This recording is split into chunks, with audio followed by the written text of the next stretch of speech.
eNCA's Leigh-Anne Jansen is in Cape Town for us this morning. Leigh-Anne, a very good morning to you. We know that Patricia De Lille heading to court this morning, but tell us more about what she's claiming the DA is plotting against her to happen during that court appearance.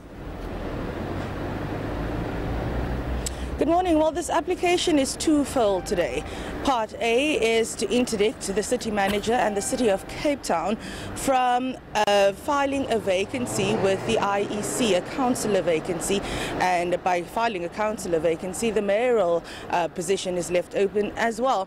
Part B is asking the court to decide whether clause 3.5.1.2 of the DA's federal constitution, which says that a member ceases to be a member if he or she verbalizes their intention to resign or resigns from the party.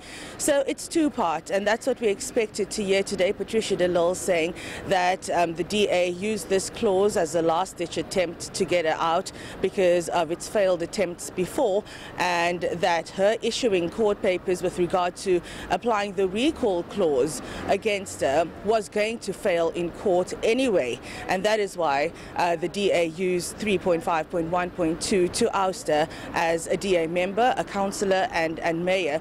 The DA says that's rubbish, that councillors in the city of Cape Town have lost confidence in her, that she had spoken out on Talk Radio 702 with Eusebius McKaiser, where she said that Eusebius summed it up correctly, that she will walk away after court proceedings, and in turn that means that she actually said she'd resign. So it's a bit of he said, she said, but we'll hear and see how this plays out in court. Court proceedings are scheduled to start at around 10 a.m. She's also alleging some dirty tricks in terms of rallying protests during that court appearance today. Leigh-Anne, what do we know of that, and what Patricia De Lille's been saying about the DA trying to get people out there to show her their unhappiness with her? De Lille tweeted yesterday that some irate members of the Democratic Alliance had messaged her and said that the DA is asking them to fill taxis with protesters against her this morning in return for a small stipend and a food parcel. There is also a text doing the rounds on social media, or a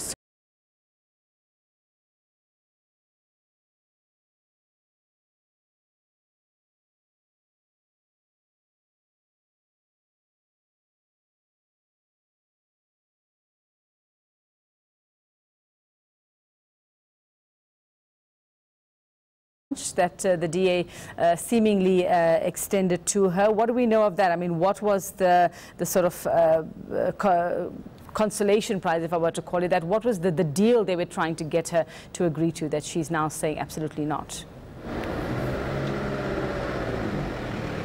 In essence, the DA sent her lawyers a letter on Wednesday saying that to save time and money, why not agree that the DA will then ask the city and the IEC to leave the post of councillor and or mayor vacant for 3 months, pending the outcome of court proceedings with regard to Part B of the application, which is obviously deciding on the constitutionality and validity of 3.5.1.2 of the DA's federal constitution.